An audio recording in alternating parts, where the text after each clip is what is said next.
Before Dr. Lewis comes up and speaks to us, I want to remind you of a couple of things. If you go to this church, and hopefully if you've been paying attention at all, you've heard us say over and over that we are starting a men's ministry initiative on Thursday mornings.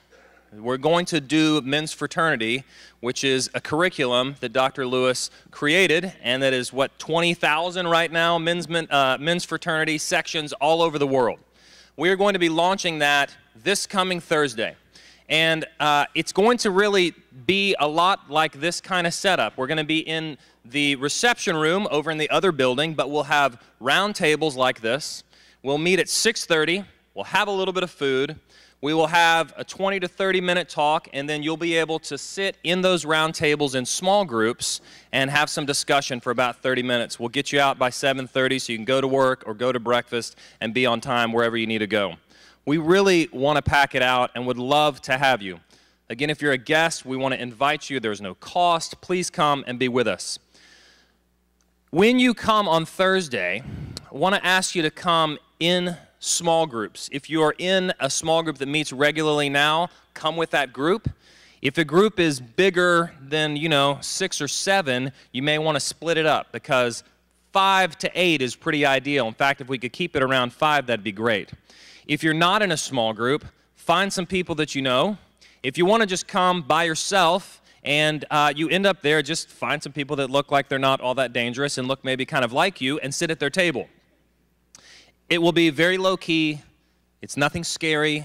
We won't ask you to hold hands or sing or anything weird. It's just going to be a great time to be able to talk about what it is to be a man.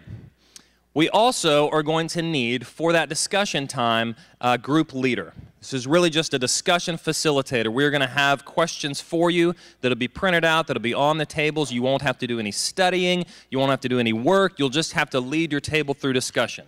But we do need one of those per table. So you're sitting at a round table right now. I want you to just kind of look around and think to yourself, I'm the guy who's going to be the discussion leader. Okay? You are the guy. There's one of you, probably more than one of you, at each of these tables who needs to be a discussion leader. So keep that in the back of your minds. You may be even wanting to have some discussion tonight, asking each other, give me your best excuse for not showing up this coming Thursday morning.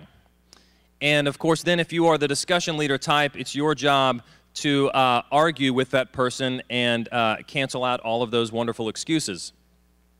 You could talk about football, you could talk about whatever. We'll have some more time for that tonight. But just kind of keep that in the back of your mind. Thursday morning, 6:30, in the other building. It's going to be a lot of fun.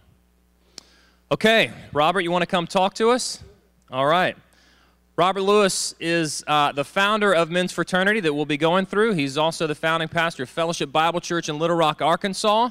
Many of you know him or know of him, and we are excited to have him with us tonight. Thanks for being here. Thank you, buddy.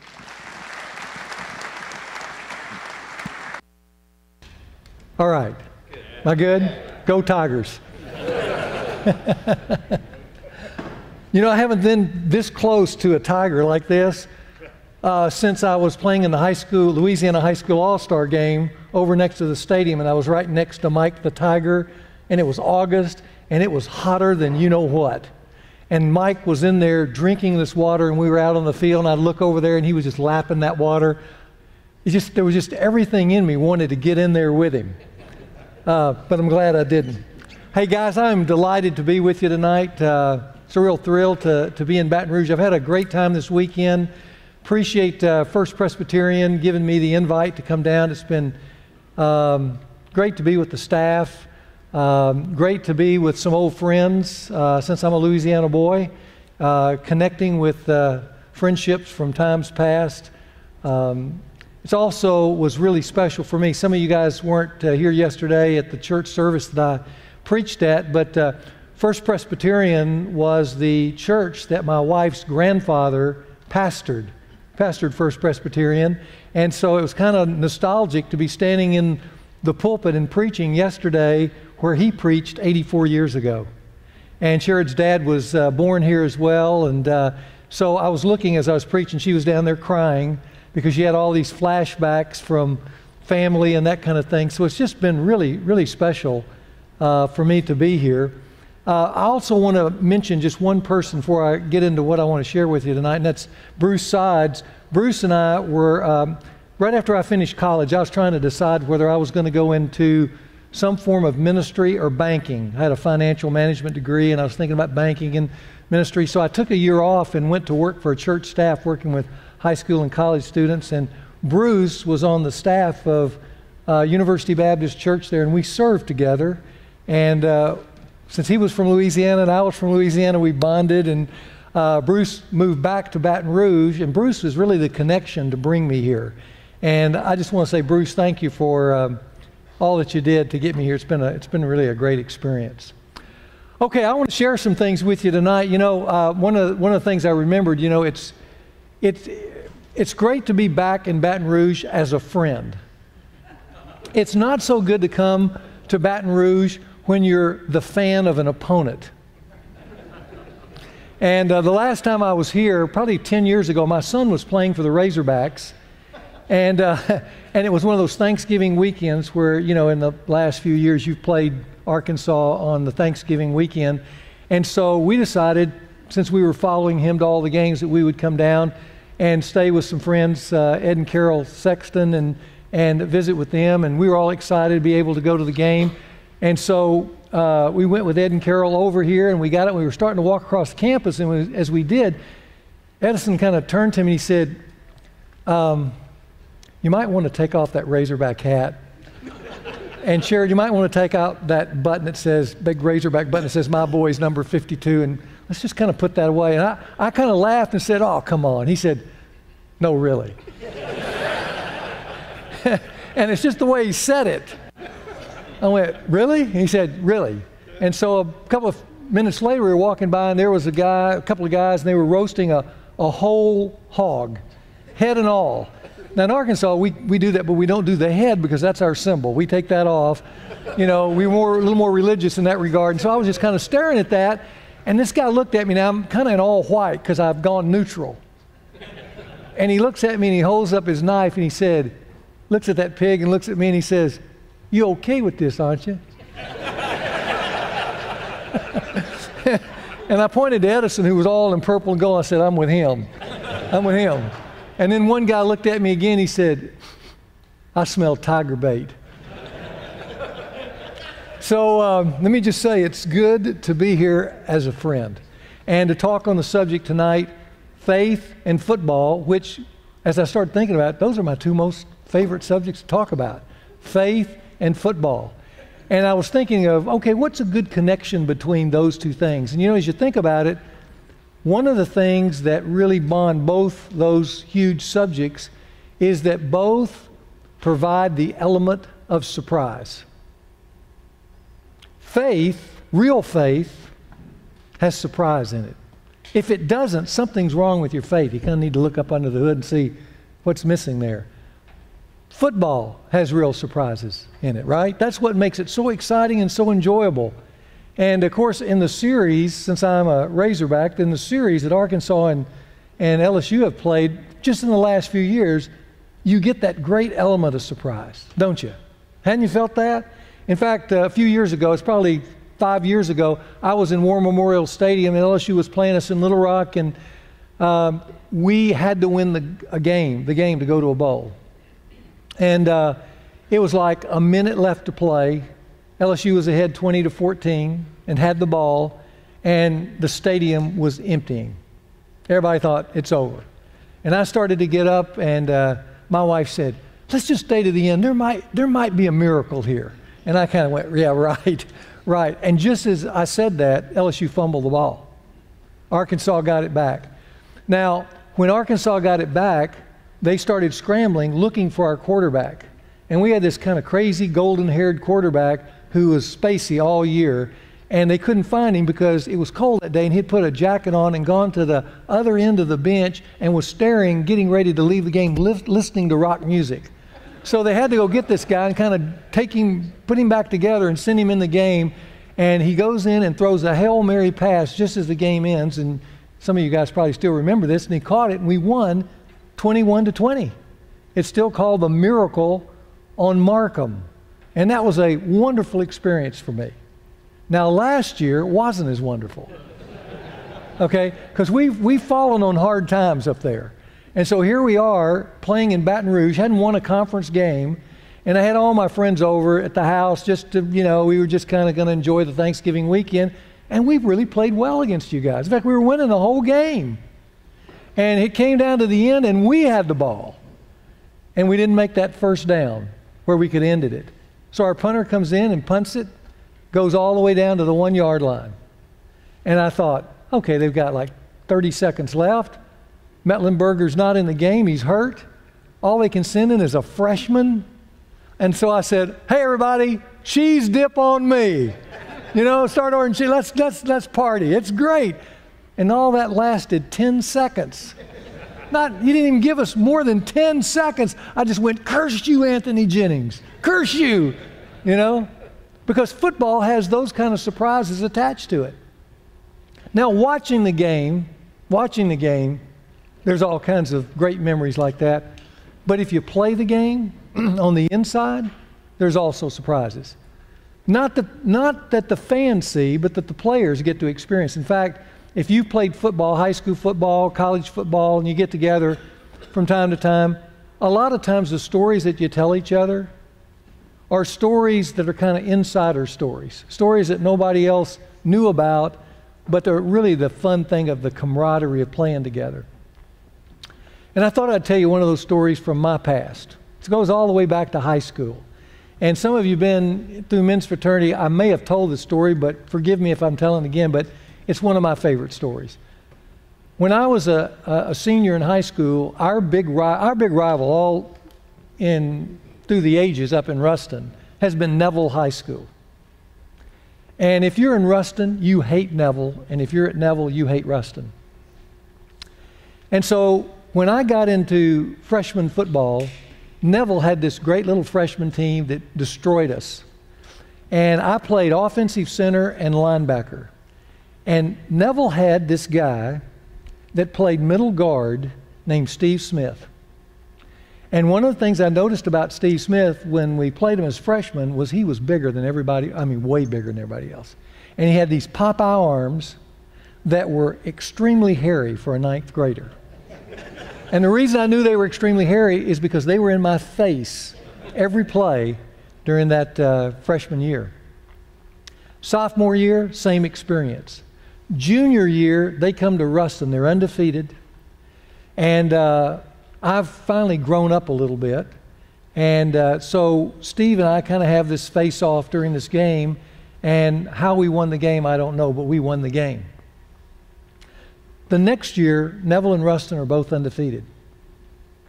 And during the week leading up to the game, they have a few little articles in the paper about Steve Smith, who's now a high school All-American, and me, because I'm going to be matched up with him. And I had a friend that played right guard with me, kind of a small, scrappy guy who was a real close friend of mine, and he was a jokester. And so all week leading up to that game, I'd come into the locker room, and there would be these big Popeye arms on my locker, and it would say, Steve Smith. From Steve Smith, love, Friday night. And then when we'd be kind of extra, out on the field, kind of going through our routine, getting ready for the game, we'd be in the huddle calling a play, and Skip would kind of nudge me and go, Friday night, big hairy arms in your face. So I took that all week. So then the game comes on Friday night. And Neville kicks off to us. And I'm in the huddle. And we're all pumped and ready to go. And just before we broke huddle, here's my friend Skip, and he goes, Steve Smith, in your face. We break huddle, I get over the ball, and I look up, and no one's there. Steve's gone. I've been playing against him for 3 years, but Steve's not there. And then just as I notice that no one's there, I hear this voice next to me go, oh my gosh. The hairy arms are in front of me.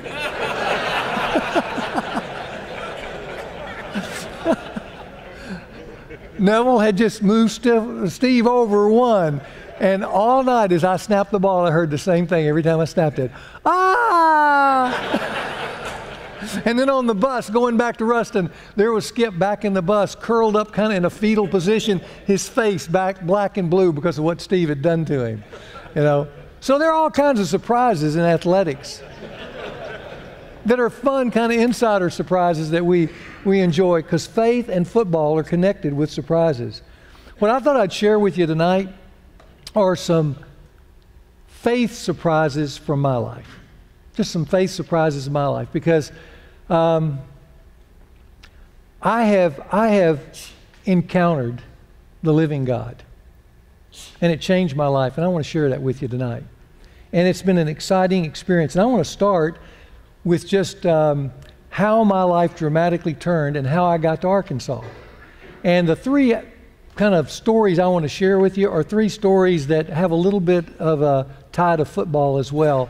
But the first is just kind of how I got to Arkansas. I call it my Damascus Road experience because of how it totally changed the direction of my life. Now, I say Damascus Road from the Bible. At the time this happened, I wasn't a Christian. I was a 17-year-old kid who kind of had a mystical experience that turned my life around. And to give you a little bit of background, people who knew me growing up in Ruston, I was really Robert, now, and I'm not saying this because I'm in Baton Rouge, okay? But I was Robert Lewis, the LSU Tiger. From the time I was a little kid, all I did was live and breathe football. One of the first things I wanted my dad to get me for Christmas was a football helmet that was gold, and then I put those purple stripes down it in white so it would look like an LSU football helmet. Because I loved LSU football. As a boy, I listened to every LSU game on the radio. I loved Paul Dietzel. I loved Billy Cannon, Warren Rabb.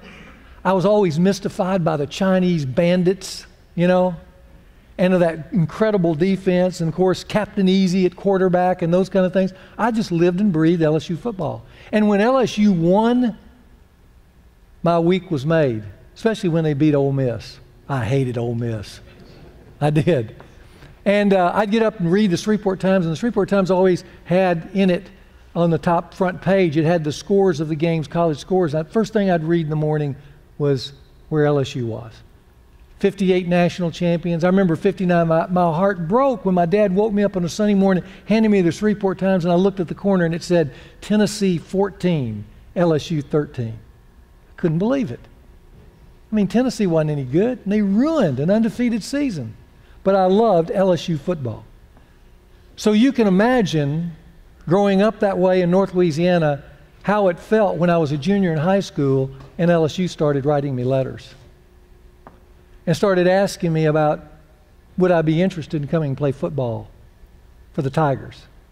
And then after my senior year, when they began to heavily recruit me. And I can remember flying down to Baton Rouge with two of my teammates on our last recruiting trip to decide whether we were going to sign with LSU. And so there we were, and two of my friends, and we were all exciting, and we went through the whole weekend together, and then it came to the very end of the weekend, and we were in a film room, and they were showing us the highlight film from the previous season, and I was sitting there with my two friends, one of which was Alan Shorey that ended up going to LSU, but we were sitting there, and I tapped on my shoulder, and it was a coach, and he said, "Coach Mack wants to see you." So I got up, walked out of the room, and went into Coach Mack's office. And I'll never forget it. When I walked in, there was this, it looked like an 8-foot stuffed tiger over here, huge, and then on the other side was this giant, it was just huge portrait of Billy Cannon on Halloween night, running back that 80-yard punt return to beat Ole Miss. And, you know, for a guy who'd lived and breathed LSU football, you know, your eyes are as big as saucers, and now the door shuts and it's me and Coach Mack. And he starts talking to me about LSU football and how great it is. And he said, you know, you're captain of the team there, and you got two of your teammates, and if you come, they'll come. We need you here and all this. The whole thing that any coach would do who's wanting to sign an athlete. And I was so impressed. I said, "Coach, I've always wanted to play for LSU." "Great.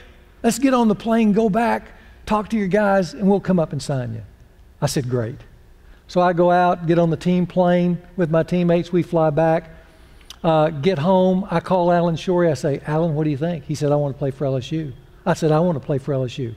I said, you want to be my roommate? He said, yeah, let's be roommates. I said, I'll call Coach Mack. So I got on the phone, called Coach McClendon, and said, Coach, we want to come. I just got one request. Will you let Alan and I be roommates? No problem, he said. We'll be up in 4 hours. So I said, great. So I went and told my parents. Now, my parents are thrilled. They've seen me all these years. I call my best friend. He says, man, I'm so excited. I'm going to LSU as a student. It's going to be great. We're going to be there together. And I'm sitting there waiting for the press, for my football friend who's going to sign with LSU, and for Coach Mack and the other coaches coming up.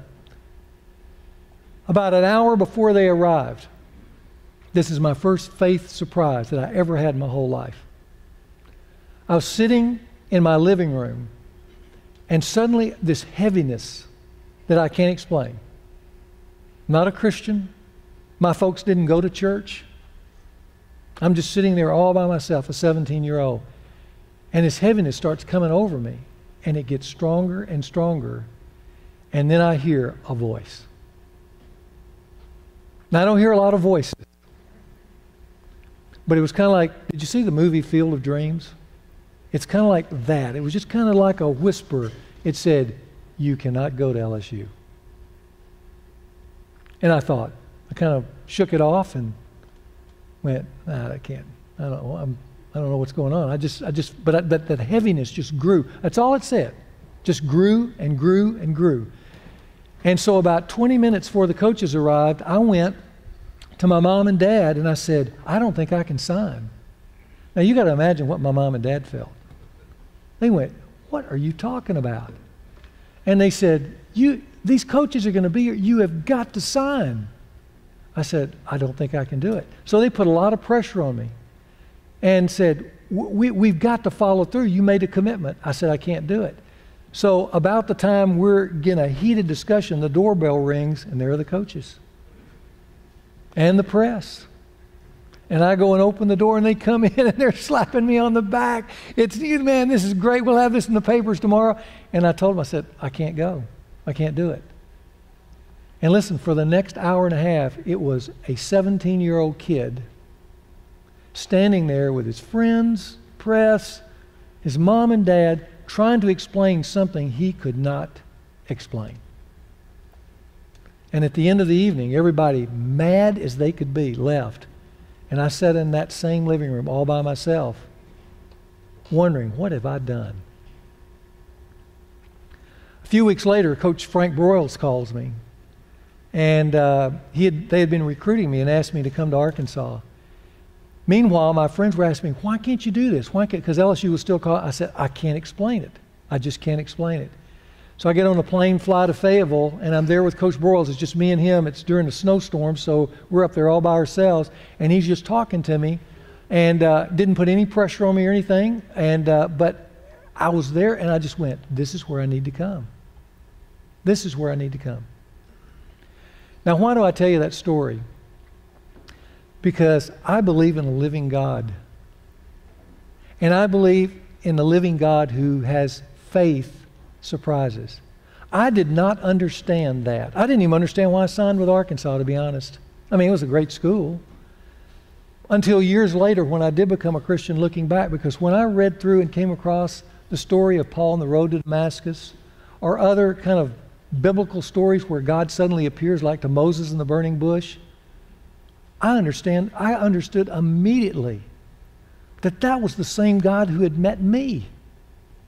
I couldn't have explained it then, but it makes much more sense now to know that God was redirecting my life for a purpose, and it totally changed everything that occurred after that.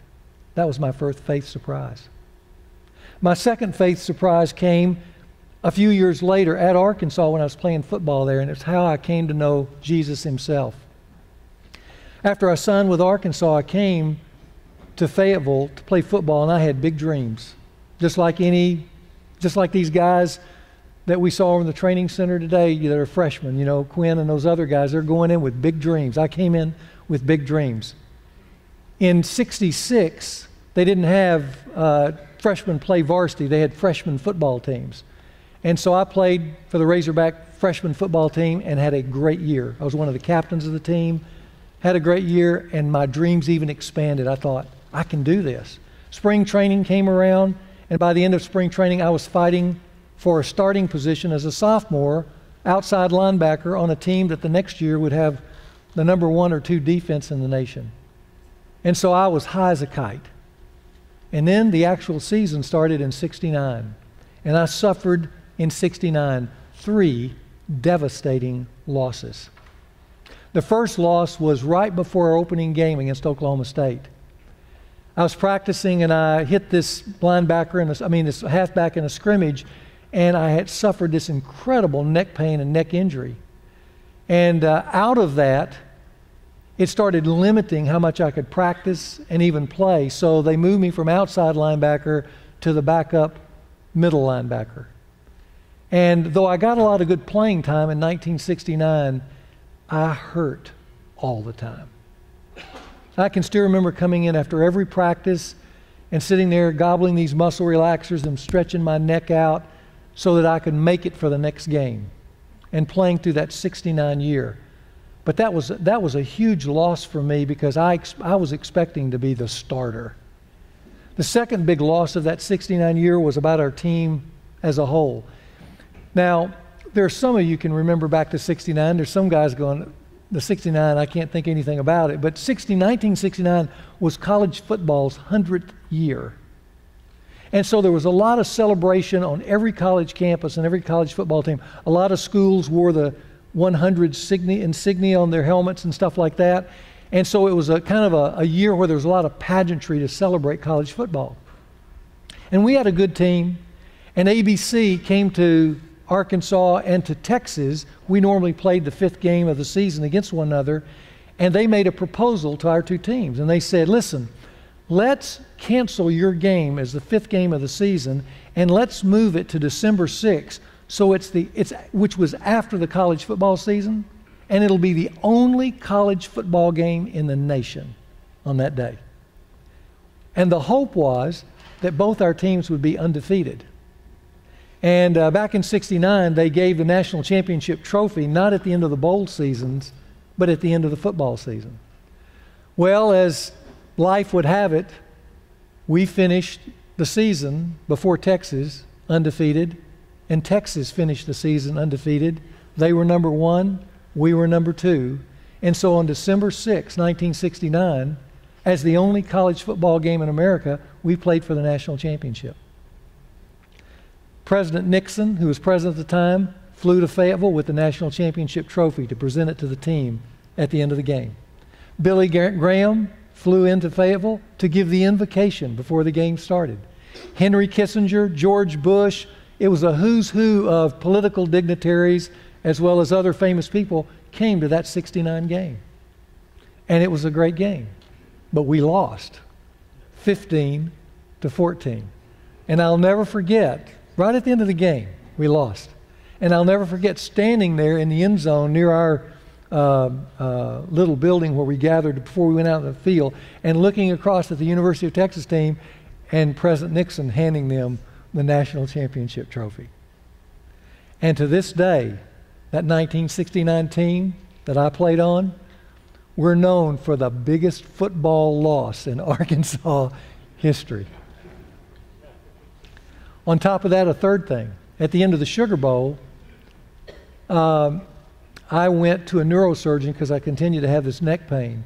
And I remember after he did all these little tests on me, he came out and he said, you know, your neck has suffered a lot of damage, and if you continue to play, it's going to be very dangerous. In fact, I'm going to recommend that your football career end. So in '69, I lost my starting job. We had the biggest loss in Arkansas history, and football ended for me. And there I was. I remember in the athletic dorm as we moved into the 1970 year, I was lost. I was totally lost. I mean, football was my life.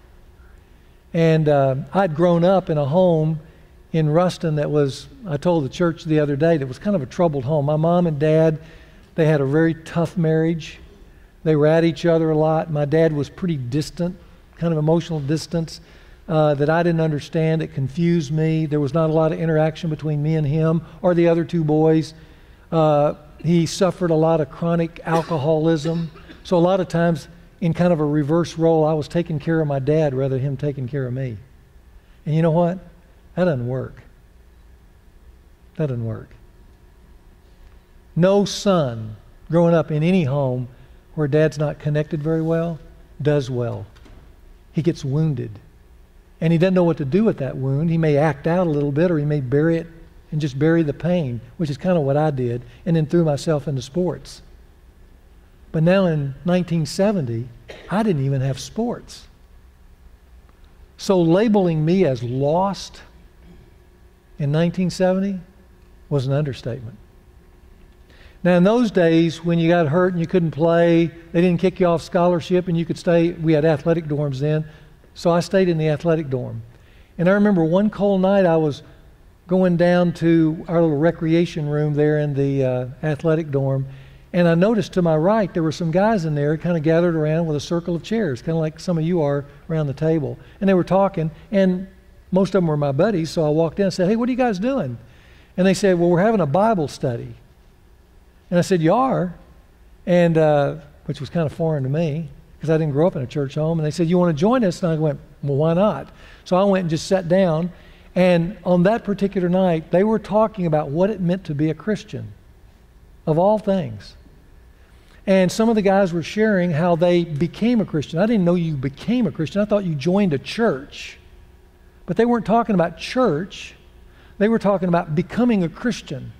And I know some of them probably were looking at me because I was questioning a few things, but they were just interacting together. And then finally, at the end of that study, one of the guys said, "Robert, you look a little confused." And I said, "Well, some of this doesn't make sense to me." He said, "Well, you want to sit and talk about that?" So I said, "Sure." Now you got to remember, I'm lost. I'm really lost. Life doesn't make sense. When I left home, I was clueless. And I had bad behaviors on top of that. And they'd gotten worse in 69 and 70.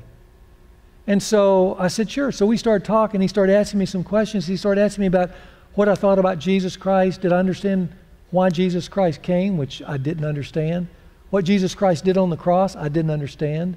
About Jesus rising from the dead, I knew a little bit about that.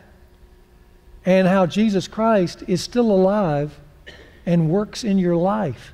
And I started having some of these flashbacks to how I got to Arkansas. And I thought, that makes sense. And I have a need to connect with something that gives my life a sense of security and safety and direction. And all of that I fully didn't understand in that moment made, I guess, a mystical sense to me in that moment about who Jesus was and how he could help my life. Now, some of you probably still have those same questions. You might not want to share it, but you may have some of those same questions about who he is and how he works. Maybe you're even a member of a church, but as far as having encounters and it being a living faith, that if you were honest, you're not really clear about that. I was totally unclear about that. But this friend offered me, with a simple faith step, a way of stepping into a partnership with God for life, with Jesus Christ. And I did that. I asked him into my life. And on that particular evening, it was kind of a somewhat ignorant leap of faith into the hands of a loving God who then received me and began to work in my life. Now, you know what was great about that moment? That moment opened up a whole new experience because now I'm without football, so I have a lot of white space in my life. And so I began to read the Bible. I had some guys who came alongside me to begin to spend some time with me to teach me about how to walk with Jesus. And I began to grow rapidly because in one sense I had nothing left to do but that. And so my Christian life started to grow, and I began to understand things. And within about a year and a half, I began to kind of be the chaplain of the Razorbacks in my own dorm. I began to talk to other teammates about Christ and where they were, and I could explain some of that to them for the first time, and because I was reading the Bible. And there were some of those guys I had the privilege of leading to Jesus. We formed an FCA chapter, and the team elected me as president of the Fellowship of Christian Athletes. So we formed this group that began to grow, and in a short period of time, there were over 100 athletes every Tuesday night gathered together, studying the Bible and working together. And I worked with some businessmen in town who gave me their private planes, and I would take some of the stars off of our team, and we would get together and fly to Forest City or fly to El Dorado or Texarkana or Little Rock, and we would do little evangelistic rallies for high schools and churches. And we saw amazing things happen with students all over the state. And we became more than just a football team. The whole state began to embrace us in kind of a spiritual way. In fact, I got so excited about what I was doing, I called my teammate, my old ex-Bearcat teammates at LSU, Andy Hamilton, Burt Jones, and those guys, and I said, hey, we got some things going up here. What's happening down there? And they said, well, come down and talk to us about it. So I flew down and talked to Burt and Andy and shared the gospel and that kind of thing, and things began to happen down here. And then the next year, we got the LSU football team and the Arkansas football team to start playing benefit basketball games together in cities where thousands of people came. We had Terry Bradshaw and others officiate the games, and then at halftime, Tommy Casanova or Andy Hamilton or myself or Bill Montgomery, who was our quarterback, would come and share how they became a Christian and what Jesus was doing in their life. And students would respond and parents would respond. And we saw some amazing things during those days. But it started with a faith surprise. It started with a guy who was totally lost in the dark, had no church background, walking by a film room and seeing 5 guys in there circling around looking at the Word of God. Totally changed my life. My last faith surprise was how I got into working with men. 18 years ago, I'd been pastoring a church for about 10 years. And 18 years ago, I had 3 friends take me out to lunch. And 2 of the guys that took me out to lunch, who were members of my church, were guys who were teammates of mine back in Arkansas. And we went out to lunch, and at this lunch, they said, you know, Robert, would you start doing something with the men? Specifically just the men? I said, like what? And it was somewhat of a rambling conversation. But one of the guys said, you know, I've got just issues at home, and I don't know how to deal with them, and I'm afraid to talk to somebody about it. Another guy said, you know, I've got the American dream. I got out of college. I got a job. I got kids. I'm doing okay, but I'm bored. Another guy said, I had better friends back in college than I do now. I don't have anybody I can talk to. One of the guys started talking about his relationship with his father, kind of like I had with my dad. So I connected with him. He just said, my dad and I we don't get along, and I just can never please him. And then the guy said, is there some way we could get together and just talk about stuff like that? And when the luncheon finished, I just remember walking away going, I don't have any answers for these things. I don't have answers for things that guys suffer from their backgrounds, and rather than talk about it, they just stuff it away and never deal with them because they're afraid somebody might think less of them. So it's the typical male conversation. How you doing, Frank? Fine. How you doing, Joe? Fine. Well, how are the Tigers doing? Well, let's talk about that. But everything else, the real life is always fine, you know, with this manhole cover over it. So you can't go down in there and find out what's really going on. And men just kind of suffer in silence, or get frustrated in silence, or stay wounded in silence. But that poison is leaking, and it affects their marriage, and it gravitates into areas where all of a sudden they have to have ways of escaping through painkillers of some kind or another, because they don't know where to go to talk about life, or even the boredom of life, where is this all there is? Are there other adventures out there, things to enjoy with guys like we used to? I mean, for some guys, the highlight of camaraderie was high school football. Since high school football, they've never felt a brotherhood like that. Now, some guys who went in the service feel that, but for a lot of guys, that was kind of the pinnacle of brotherhood. Is that the way life's supposed to be? I don't think so. I don't think so.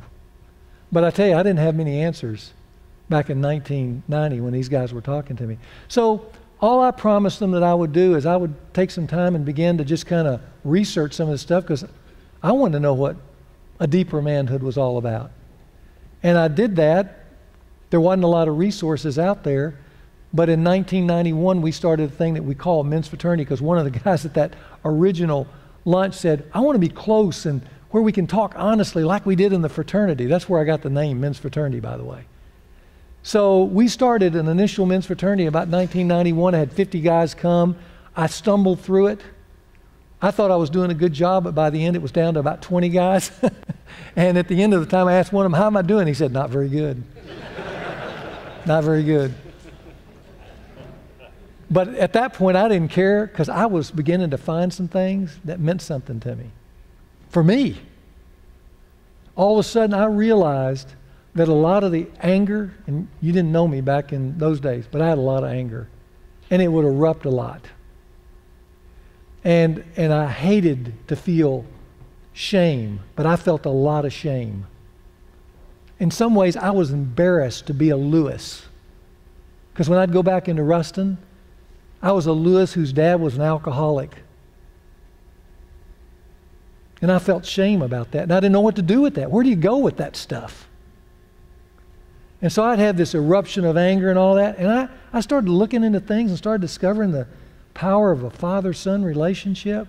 And I'll never forget one night, guys, I was mad about things. And then I started thinking, you know what I want?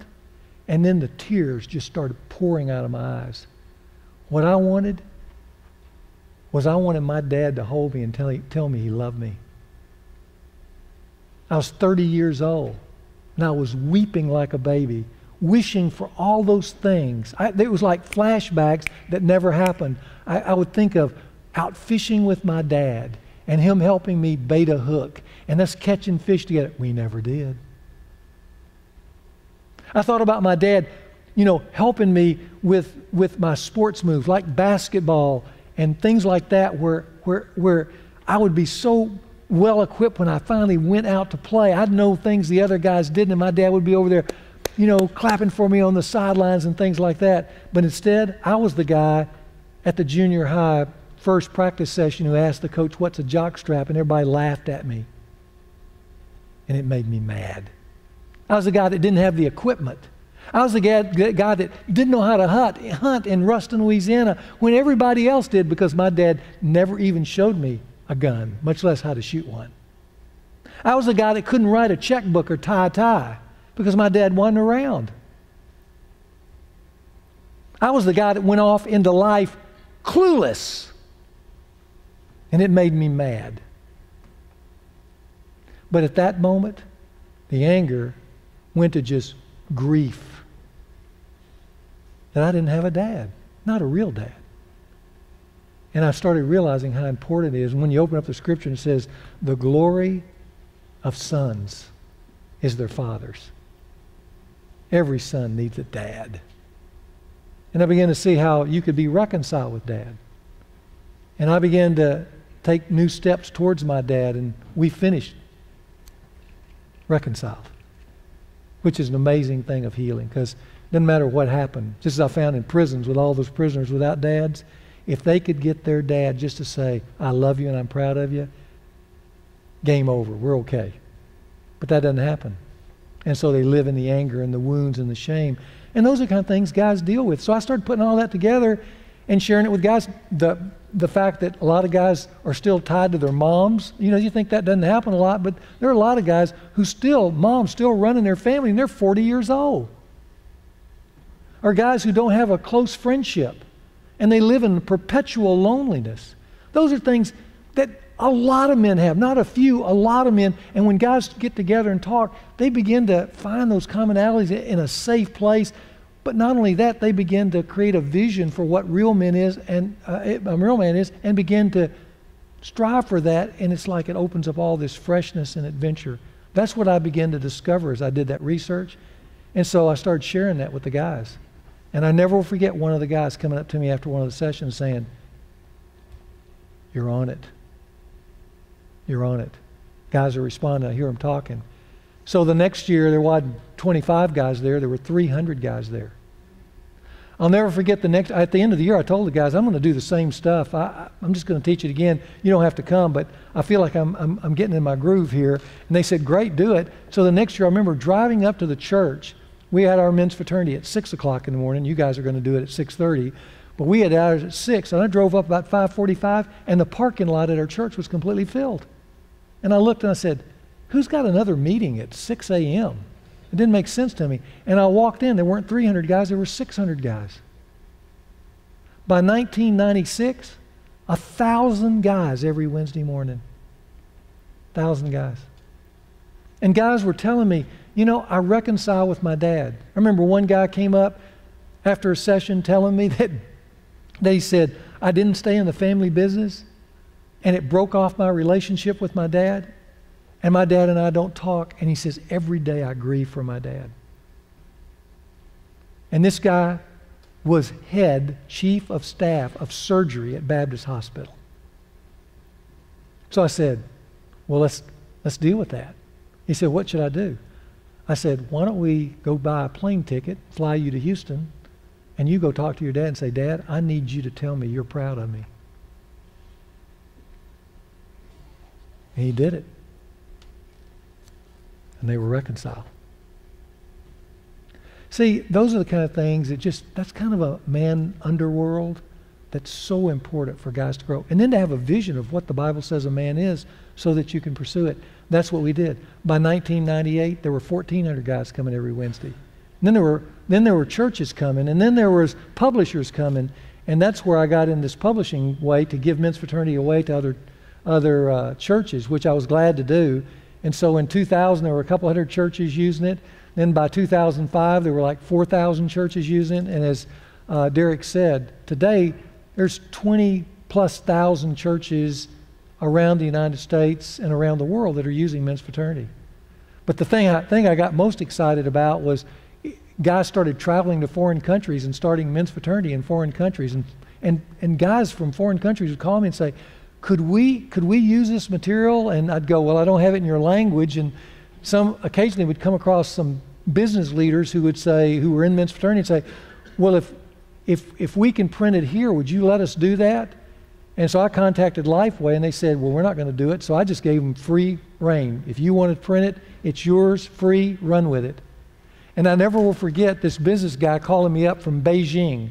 A guy that I'd talked to in Tucson who was doing men's fraternity had moved to Beijing, started a men's fraternity, and had 100 Chinese businessmen in it. And one of the businessmen called me direct and said, "I would like to do men's fraternity for churches in China." And we talked. He said, "I run a big company. I can put it all in Mandarin. In fact, I'll do it. I'll put it in Mandarin and send it to you to proof it. And if you approve it, I'm going to push it into the underground church." He said, "It's changed my life." And I said, "Really?" He said, "I didn't know how to interact with a wife. I didn't know how to deal with my dad in China who never came home. He only worked, and that's what I was doing. And I longed for my dad. And I wanted to know what a man is, and for the first time I understand what a man is. And apart from the past, just knowing what a man is has energized me, and I want other Chinese men to know it." Now, I'm talking to Beijing. I don't know this guy, but I can feel his passion. So I told him, I said, "If you want to do it, I'll sign a little licensing agreement with you if you promise not to try to make a profit on it." And so he said, "Okay." And we closed the deal. A couple of years went by. I didn't talk to him. I knew there were some men's fraternities over there because I had some friends over there, but I didn't know if he could push it into the underground church like he said. Okay? Until my daughter, Rebecca, went on a mission trip for the underground church in China. And what they do is they take this little team and they go and they have these little talks that they're going to do for Chinese pastors, and they go as tourists for a couple of days in Beijing, and then somebody comes up to them when they're out and says, "Follow me," and then they follow them, and then off they go. And on this particular day, this guy comes up and says, "Follow me," and he puts my daughter and her little entourage of 5 on a train. 12 hours later, they get off this train. They've been standing the whole day. It's one of those ones where you stand up. 12 up in a little village next to North Korea. And they whisk them away into a house and put them in the house. And the only time they can go outside is under a blanket to go to the bathroom. The rest of the time they have to stay in the house so nobody will see them. And then they bring, at night, Chinese pastors in, and each of the members teach their little lesson that they learned before they left the United States. Now, why do I tell you that? Because on one of those nights, my daughter is given a talk to about 10 Chinese pastors. And somehow, in the translation of stuff, something comes up about men. And my daughter's, sitting there, and they start talking about helping men. And then one of these Chinese pastors in this little village up by North Korea, 12 hours away from Beijing, says, "Oh, well, we do men's fraternity here." And then another pastor says, "Well, so do we." And then they start talking, and after a while, everybody in the room's talking men's fraternity. And my daughter's sitting there and going, wow. Now, why do I tell you that? I tell you that because that's a faith surprise.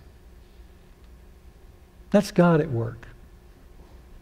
God moving to encourage people.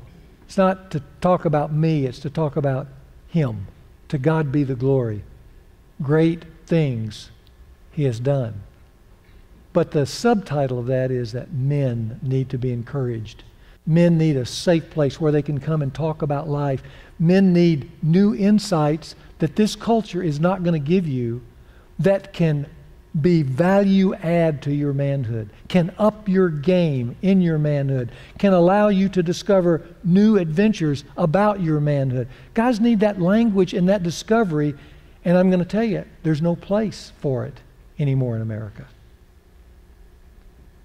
But sitting down and having studies around the Word of God on particular things that pertain to men, then open up a lot of faith surprises. And I've watched that, not just in America, but in a lot of foreign countries that I've been able to travel in.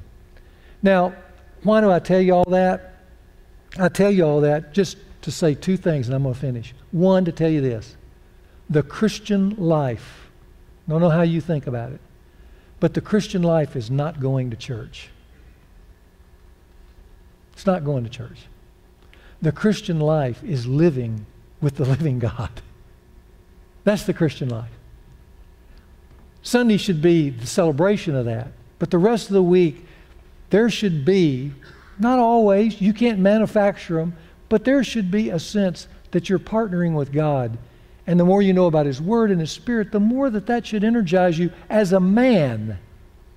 As a man.